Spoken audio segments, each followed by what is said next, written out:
恭喜晒石掌升威深圳呢場馬有冇俾到你少少嘅意外驚喜咧？其實都隻馬跌咗一段時間，咁但係有點可惜就上幾次啲度好曳啦。咁啊，而且呢隻馬咧就喺澳洲嗰邊係臨地出街嘅，咁啊上幾次都乾埋場地。咁唯一今季跑得近個鋪咧，又係有內檔，同埋佢第一次開始見到 fit， 嗰次好難輸兩個馬位。咁我哋一路以嗰場賽事嘅賽績嚟去計，喂嗰陣啲分高仲高好多㗎，咁而家落到今晚44分啦，咁下車應該係有埋天宇之助啦，係有 definitely 有幫助嘅。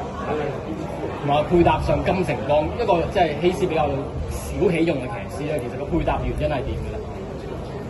好多朋友都知道咧，我哋心得系列咧都好中意用班德禮嘅，咁啊甚至我哋左右介老友記啦都係受我哋影響啦，都係班德禮騎好多。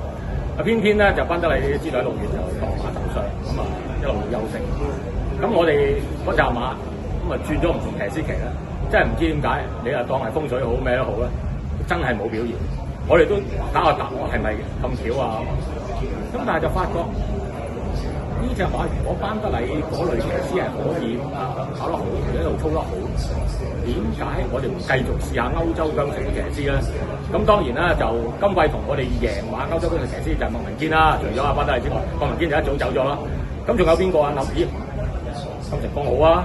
咁變咗咧，就今次我哋就話不如就用金城江試下。咁同埋咧，我喺沙圈度特別同金城江提呢隻馬咧，落雨多隻腳跑就可以。我提過呢樣嘢，即係如果英文嘅意思咧，就係話即係隻馬游水咁佢都知道。咁可以話今鋪佢完全跟足 instruction 發揮，佢真係睇翻嗰次輸兩個零馬位嗰次感覺咁樣跑法，咁隻馬跌好多啦今次，咁所以跑得即係我交翻個水準咯，我應該咁講，因為希斯本身自己都喺季中都講阿波羅呢隻你唔使擔心，呢隻馬第日3班馬，不過佢3歲未熟嘅，咁我話我哋好，你放心啦，我等得俾你哋，當年好有心得，第一季都係冇得贏。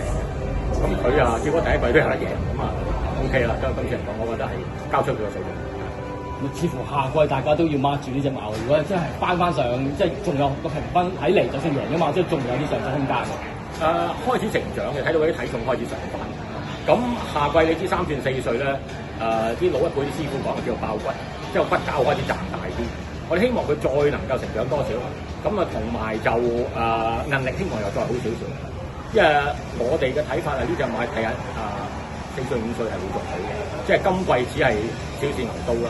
咁但係當然啦，我哋都希望咧就揾一次咧喺乾塊地有個好少少嘅檔俾佢，睇下可唔可以一樣發揮得同好。其實佢幾受檔位影響我哋跑過幾次就係就算咩地都好啦，佢一側外邊咧隻馬有點而不知所措。咁會唔會係即係當然場地有幫佢啦，今次內檔又有幫佢啦，但係少咁一個因素，會唔會又打折扣定係一樣跑得翻咁好咧？呢啲就睇下希斯下季情況點啊！